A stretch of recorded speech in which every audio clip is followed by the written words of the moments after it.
ADVJus Podcast. Apresentação Marco Martins. Legal demais. Meus amigos, com imensa satisfação, estamos iniciando mais um podcast aqui do ADVJus TV, do portal jurídico ADVJus. Hoje, para minha satisfação e honra, eu estou recebendo minha colega advogada, a doutora Tânia Raal.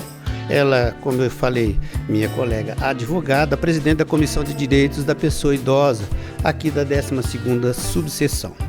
E também recebo o José Alexandro Costa Rodrigues, que ele é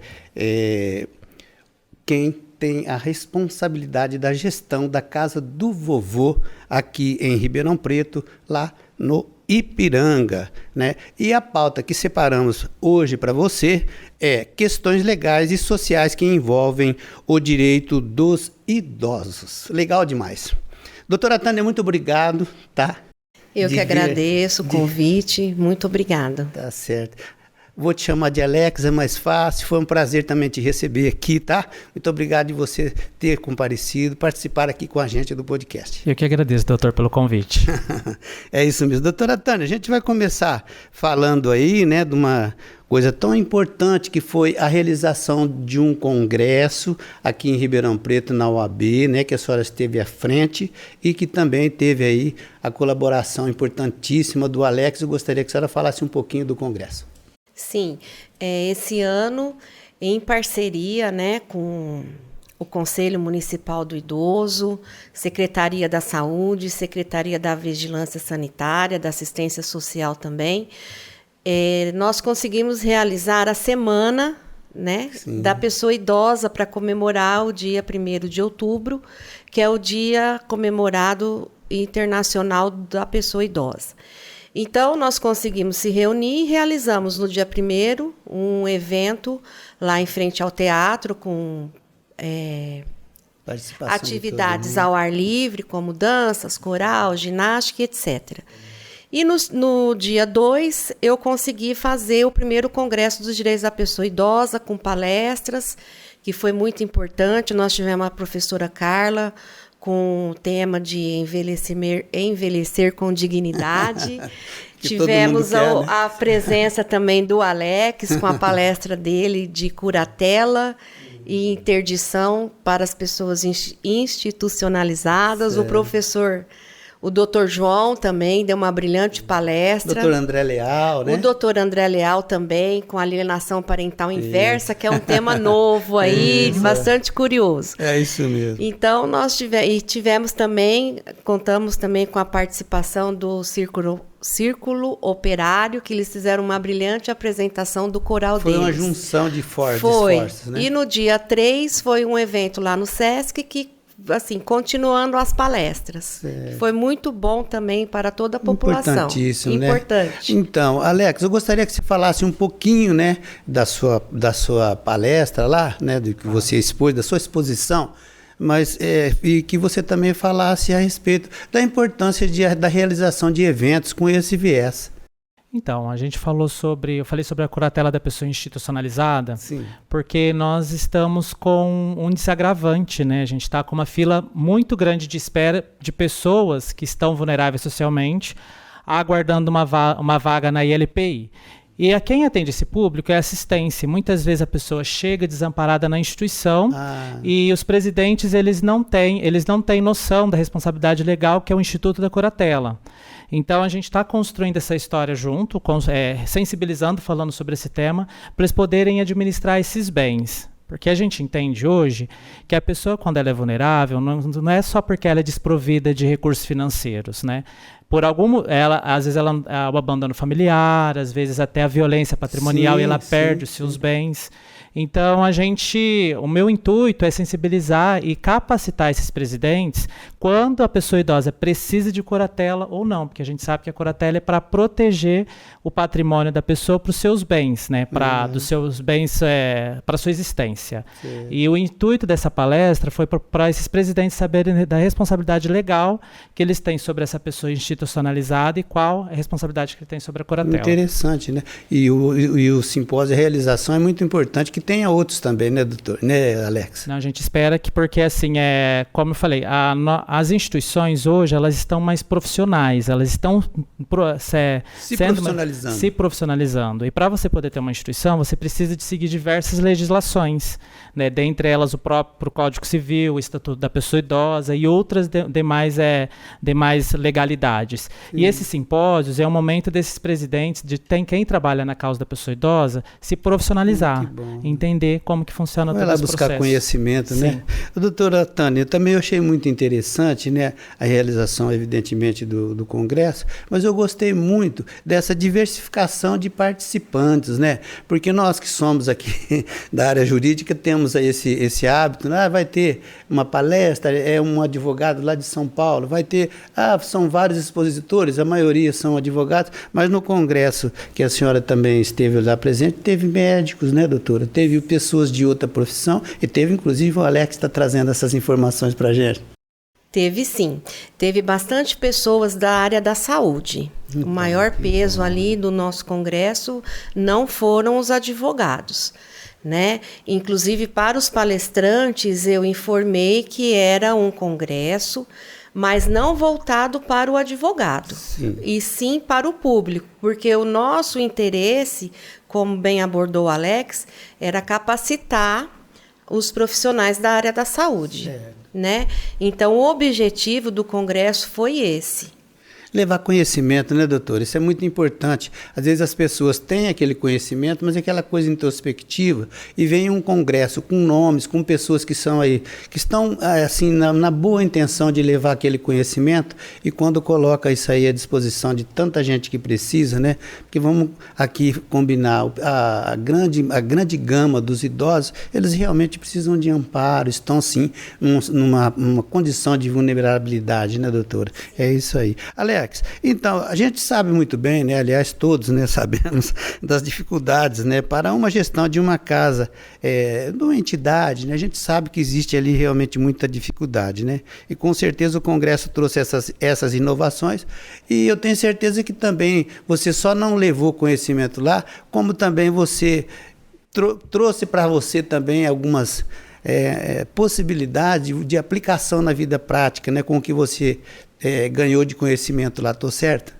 Tá certo, não. Administrar uma instituição hoje, ela demanda muitos recursos financeiros. Isso que a doutora falou, para você poder administrar os cuidados da pessoa idosa, você tem que ter intersetorial. Então, são vários setores para você poder administrar uma entidade. Lá no nosso caso, nós gastamos em torno de 8 milhões ao ano. Então, grande parte, aliás, metade desses recursos vem de recursos financeiros, os demais vêm de outros convênios e da sociedade.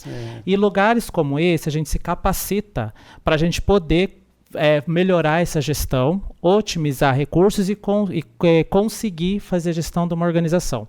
Não só da que eu represento, mas também das quatro instituições em Ribeirão Preto, que representa 214 vagas aqui na cidade, com uma fila de espera de mais de 120 pessoas aguardando uma vaga. Era importante que conseguíssemos mais vagas, né, Alex? Mas eu acho que conforme vai sendo feito o trabalho, essa possibilidade uma hora com certeza vai surgir, não é isso? Então, para o senhor ter uma ideia, em Ribeirão Preto nós temos a mesma demanda que da cidade de São Paulo. Isso foi falado na própria Conferência Estadual da Pessoa Idosa. Então, Ribeirão Preto, que a gente tem, o IBGF diz que nós temos 700 mil pessoas e São Paulo 11 milhões, e a fila de espera está igual, similar com a capital. Então, hoje nós temos uma demanda muito alta na cidade de Ribeirão Preto. E a gente, melhorando essa gestão, consequentemente, a gente consegue otimizar os recursos e, por exemplo, ampliar o número de vagas da instituição que eu represento, que a gente tem a possibilidade de acolher mais 85 pessoas de uma fila de espera de 120 que estão notificados, e os subnotificados. E quem não chega lá na fila da assistência, que infelizmente acaba falecendo, precisando de uma vaga numa instituição. Não é fácil não, né? Doutora Tânia, muitos idosos, né, que inclusive acompanha aqui o ADVJus, a gente recebe o feedback, né? Inclusive o pessoal que está aí nessa faixa etária, que eu acho que é injusto, viu, doutora? Falar que 65 anos já é idoso, eu acho injusto. Então, mas quais seriam, né, os principais direitos, assim, que a senhora lembra, assim, tem uma vaga lembrança, que fala assim, ó, esses aqui são talvez os principais direitos que os idosos têm, mas que às vezes as pessoas da casa dele não têm essa lucidez, né? E às vezes ele perde, às vezes, chances, né, de obter benefícios que ele não sabe.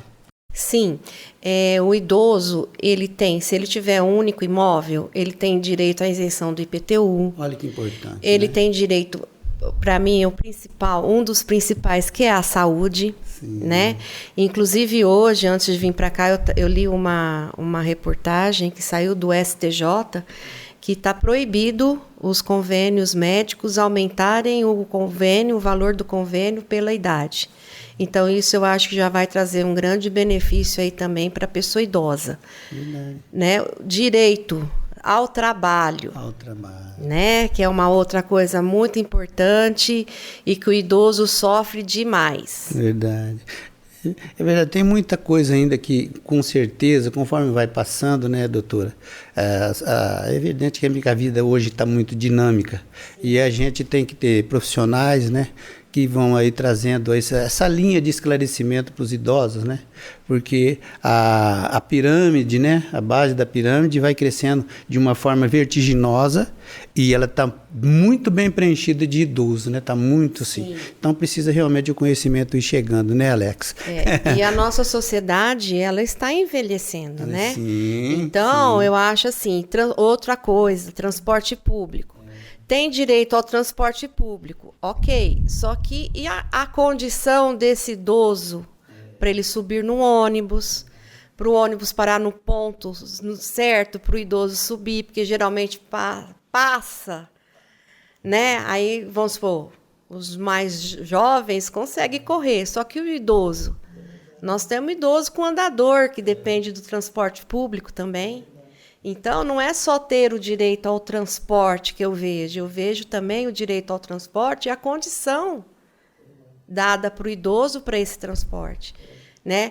Outra coisa, tem direito vagas prioritárias, né? Shoppings, bancos, todos os lugares, né? Só que quantas vezes que a gente chega e tem um carro parado lá e a gente vê um jovem entrando no carro e indo embora. Né? Então, não tem essa fiscalização que fala tem que pôr o cartão no carro. Verdade. Põe o cartão no carro, só que quem fiscaliza? Pois é. Quem chama atenção, olha, a sua vaga não é aqui.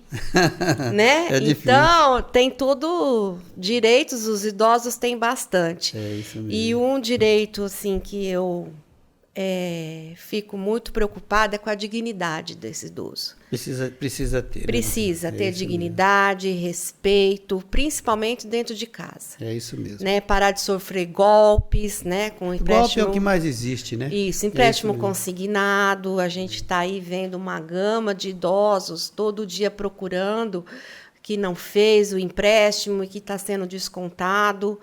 A família abusa muito do idoso, às vezes chega até a ameaçar o idoso para dar o cartão, para dar a senha. Essas coisas existem, a gente Existem, sabe. Sim.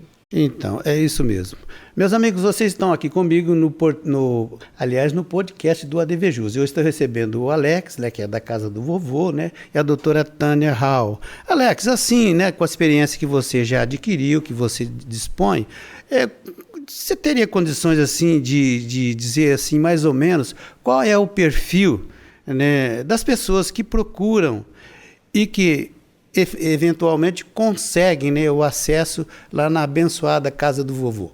Então, o perfil a gente chama de vulnerável socialmente. Então, por algum motivo, esse idoso precisa de ir para alguma instituição. Quais motivos? Isso mesmo que a doutora falou. Ou ele teve algum seu direito corrompido, abandono, maus tratos, a violência patrimonial, que como a doutora falou, que infelizmente está com os índices altos, né, de pessoas tendo seus cartões retidos. Muitas vezes a pessoa idosa, ele é o provedor, ele que provém a receita para essa família. Essa família vai e enche ele de empréstimos consignados e a partir daí começam os tipos de violência. A partir daí é o abandono e começa os maus tratos. E então o perfil é a vulnerabilidade social, que não é só por falta de recurso financeiro. Eu gosto de reforçar isso porque eu entendia que vulnerabilidade social é as pessoas que não têm recurso financeiro e não é isso. Não é verdade. Qualquer um pode se tornar vulnerável socialmente. E a gente trabalha com o perfil do demenciado. aquele idoso que precisa de cuidados ao longo do dia para ter uma qualidade de vida. Então, e muitas vezes a família não tem capacidade para atender essa pessoa. Certo. Então, aí começa também os tipos de violência, ele se torna vulnerável socialmente, é feito toda uma triagem que a secretaria faz, que a Secretaria da Assistência Social, identificando que ele é vulnerável socialmente, ele é encaminhado para alguma instituição, dentre elas a casa do vovô. Certo. Hoje, em Ribeirão Preto, a maioria, que é o grau 3, que é aquele que demanda de cuidados ao longo do dia, infelizmente só a casa do vovô que está recebendo, e a gente tem uma demanda muito alta dessas pessoas aqui na cidade de Ribeirão Preto. Certo. Doutora Tânia, agora aquela pessoa, né, aquele idoso, porque às vezes a gente pensa assim, o idoso está ali, não sabe nada, meu Deus, né? E às vezes tem idosos que têm ainda aquela possibilidade de comunicação, aquela facilidade de expressão, mas ele se sente nessa situação. O que a gente, como advogado, pode falar para esse idoso que ele está ativo ainda, mas ele está se sentindo desprestigiado, né? Ele está se sentindo humilhado, ele está se sentindo por baixo lá dentro do ambiente que ele convive? Eu já atendi idosos nessa situação, tá? E que eu falo, você é capaz, você não está no quadro que a sua família está falando. Não é bem assim? Inclusive, esse idoso que foi, né, procurar ajuda, o que acontece? Ele falou assim, doutora, quando eu era novo, eu passei todos os bens para os filhos, usufruto meu. E esse idoso realmente estava sofrendo uma violência. Ele já não queria mais sair de casa, ele já não queria mais sentar na mesa para fazer uma refeição com os filhos. Né? Então, juridicamente, a gente revogar uma decisão assim, de um usufruto, não tem como. Né? Infelizmente, foi feito e agora assim, não tem como voltar a anular. Verdade. Né? Mas a gente pode instruir, né? Os advogados aí podem instruir ele a não fazer mais isso. Vamos supor, tem idoso que é mais esperto que eu, né? Com 75, 85. Se ele tem vontade de fazer uma faculdade, que é um direito dele, estudar, e direito à educação, né? O que ele pode, a gente pode orientar no que ele pode fazer para ele não se sentir tão menosprezado. Né? Então, vamos supor, além das vagas, eu acho também que nós precisamos de mais centro-dias, que o idoso pode ir lá fazer atividade, se interagir, né? Se socializar. Né? Mas, para isso, tem o centro-dias com outros nomes particulares, mas, às vezes, as pessoas não têm condição. Então, a prefeitura podia fazer mais centro-dias aí para acolher. Que sugestão importante, né? Porque, muitas vezes, o que acontece? A família não tem condição de ficar com aquele idoso o dia todo, mas tem condição de ficar à noite. E muita gente procura, fala, olha, eu tenho que trabalhar, minha irmã, meu marido, eu queria um lugar para o meu pai ou para o meu irmão idoso passar o dia. E nós temos essa dificuldade aqui em Ribeirão. Então, eu acho que esses programas sociais é uma forma dele se interagir e não se sentir tão menosprezado. Verdade, tão isolado da vida, né? Infelizmente. Alex, você, assim, avalia, né, que eu sei muito bem, a gente, né, a experiência de vida, a gente tem mais ou menos uma ideia, mas você é que vive no dia a dia, você diria que sim, que que percentagem de idosos, né, que o ingresso na casa do vovô ou uma entidade similar, em que proporção seria assim, uma ida sem volta, quer dizer, ele não vai mais voltar para casa? Olha, a gente tenta, na verdade, assim, a gente tenta manter ele ativo na sociedade mesmo estando dentro de uma instituição. Certo. Tá? Tanto é que a gente nem utiliza mais o termo de asilo, instituição de longa permanência para pessoa idosa. Quando chega para nós, infelizmente, ele já chega num quadro muito debilitado. Então, ele entrou na instituição, ele não acaba voltando para a família, justamente por quê? Porque ou ele está sendo abusado financeiramente, ou ele está abandonado pensionado. Então, a porcentagem de entrar, já aconteceu alguns, já, mas poucos, porque nosso perfil, e também acredito que nas outras instituições, ele já chega já num quadro bem debilitado e precisando que fique na instituição 24 horas. Claro que a gente tem também, o trabalho das assistentes sociais é manter o vínculo familiar, que a gente chama de vínculo familiar fragilizado, né? Para manter ele ativo na sociedade. Então, doutora Tânia, a senhora acredita, assim, né, que as famílias, hoje a vida está muito dinâmica, né? Todo mundo precisa trabalhar, as pessoas correm muito, né? A internet, celular, tudo faz com que isso corra ainda mais, né? Seja assim uma velocidade muito grande. E a senhora acha assim, que, inclusive a gente pesquisas aí apontam que a maioria das famílias hoje brasileiras já tem uma pessoa idosa necessitando ali de cuidados, né? A senhora acha que as famílias de uma forma geral, elas vão se preparando ou estão preparadas ou será que elas vão se preparar lá com a dificuldade mesmo? Eu acho, na minha opinião, que as famílias não estão preparadas. E não estão se preparando. Porque, vamos supor, uma pessoa hoje que já tem um idoso dentro de casa, essa casa já está adaptada para o idoso? Com certeza não. Então, né? Vamos supor, um sobrado.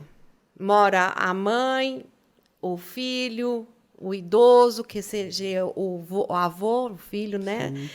Esse idoso, ele dorme. Onde é o quarto dele? Na parte de cima ou na parte de baixo? Se é na parte de cima, ele consegue subir e descer as escadas? Elevador com certeza não tem. Facilmente. Então, ou o quarto desse idoso na parte de baixo, né, da casa. Não na parte de cima. Porque se ele está na parte de cima, ele não vai querer descer para fazer uma refeição, ele não vai querer descer para se socializar. É onde ele vai ficando isolado. Vai ficando isolado. Né? E se sofre algum tipo de violência, aí que não sai mesmo da parte de cima. Aí que complicou mais, né, doutora? Exatamente. E aí pode ter até ameaça. Olha, se você não fizer o que eu quero, aí que você vai ficar aqui mesmo. É, isso mesmo. Então, as famílias, na minha opinião, elas não estão preparadas. Infelizmente, né? Não. Alex, agora sim, a gente sabe que assim, a maior dificuldade, com certeza, eu vou me arriscar aqui, numa gestão, né, de uma entidade, é o pouco recurso. Né, se eu não estou enganado. Mas fora isso, quais são aquelas dificuldades que estão ali também na linha de frente?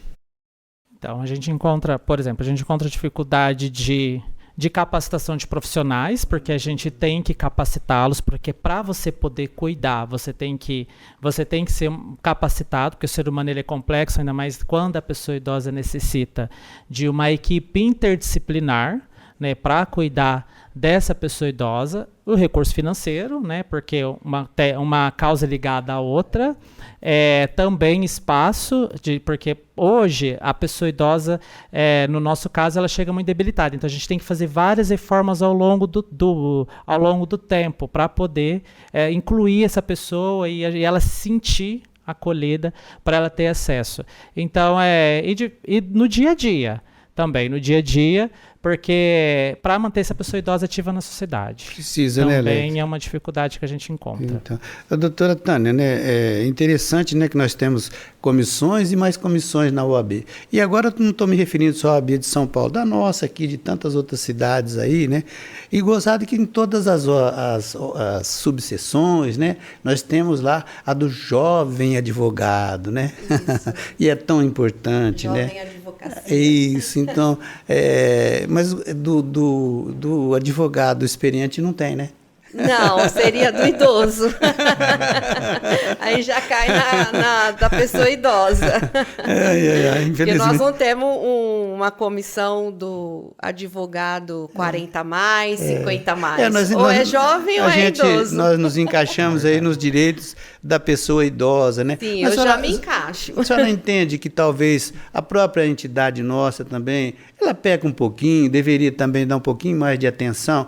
E eu não estou me referindo excluindo só aquele advogado que já está lá com seus 70 anos, viu, doutora? Porque o processo digital, viu, Alex? O processo digital, ele excluiu muitos colegas ótimos profissionais. Tem profissionais aí da área do trabalho, da área do direito do trabalho, do processo civil, que simplesmente, antes da pandemia, pararam praticamente de advogar. E eram pessoas, colegas, que tinham realmente muita condição, né? E hoje praticamente foram excluídos. E eu não vi, sinceramente, não sei se estou fazendo aqui uma crítica injusta, assim, não é só para a subseção, não. Estou falando da OAB de São Paulo, da OAB Nacional, então nem existe, né? Mas, assim, eu acredito que essa crítica é justa, sim, porque a gente viu muitos colegas deixarem o mercado de trabalho. Eu acho que aí ficou uma lacuna, ficou um gap. Estou certo, doutora?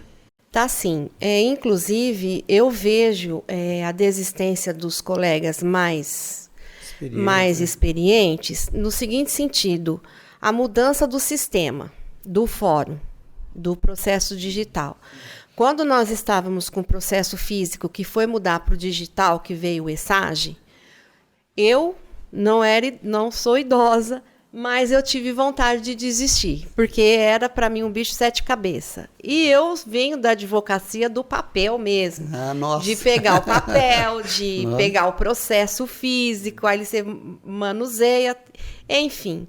Veio o processo digital, não vou mentir, até hoje eu ainda tenho um pouco de dificuldade, então eu vou imprimindo as minhas peças que eu preciso, enfim. E agora, o que acontece? Nós vamos ter outra mudança no sistema. O EPROC. Agora vem o EPROC. Eu já estou, assim, arrepiada com esse EPROC. Eu, com a minha idade, eu tenho 58 anos, eu tenho vontade de parar a advocacia por conta do EPROC. Doutora, não faça isso. Então, nós estamos chegando praticamente aí no final do nosso podcast aqui do ADVJus, né? E a doutora Tânia e o Alex, com certeza, irá complementar. Nós temos um assunto tão interessante, né, doutora? Aquele que a gente estava falando nos bastidores. Eu gostaria que a senhora sublinhasse para a gente. Tá. A campanha do imposto de renda, né? Tanto pessoa física quanto jurídica pode fazer a sua destinação para a ILPI, que ela mais simpatiza, né? Então, pode destinar o imposto de renda aí para os idosos.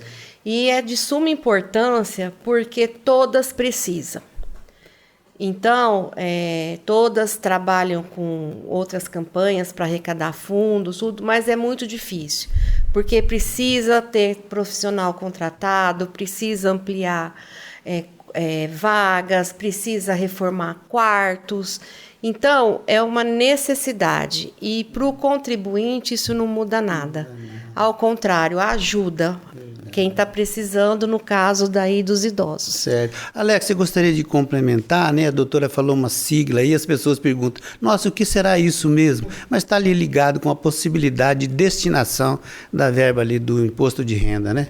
Muito bem, doutora. Ribeirão Preto tem um potencial de 20 milhões de reais de todas as pessoas físicas destinarem seu imposto de renda para uma instituição. Nós tivemos uma atualização na lei, que agora, no ato da declaração que você escolhe, ou no caso, Fundo Municipal da Pessoa Idosa de Ribeirão Preto, você dá uma carta de direcionamento informando a instituição que você simpatiza, e esse recurso entra no saldo sensibilizado que a gente consegue pegar e pagar esses profissionais. No meu caso, eu gero 120 empregos diretos e manter as 85 vagas com possibilidade de ampliação. E também pessoa jurídica, sendo do lucro real, pode destinar 1% do imposto de renda para essa causa. E a gente está aí também lutando, porque o esporte conseguiu aumentar de 1% para 2%, e a gente está também apresentando um projeto de lei para aumentar também de 1% para 2%, e a gente conseguir angariar mais recursos e ampliar, conseguir atender no mínimo mais essas 120 pessoas que estão aguardando uma vaga numa instituição. Que bom, que é isso mesmo. Meus amigos, eu falei hoje aqui no podcast do ADVJus, né, com a minha colega doutora Tânia Hall e com o José Alexandro, né, que é também lá o gestor da Casa do Vovô. Eu quero te agradecer imensamente, viu, da nossa participação aqui. Muito obrigada. Eu que agradeço mais uma vez o convite pela participação. Tá certo, doutor. Muito obrigado da presença. Quero te desejar boa sorte lá. Eu agradeço também. Obrigado. Quem está aqui com a gente. Tá certo, é isso mesmo. Com certeza voltaremos em breve com mais um podcast aqui do ADVJus, o podcast number 1, tá? Boa sorte! Com os trabalhos técnicos de William Silva e Nilmar Martins. Apresentação Marco Martins. Muito obrigado pela sua audiência.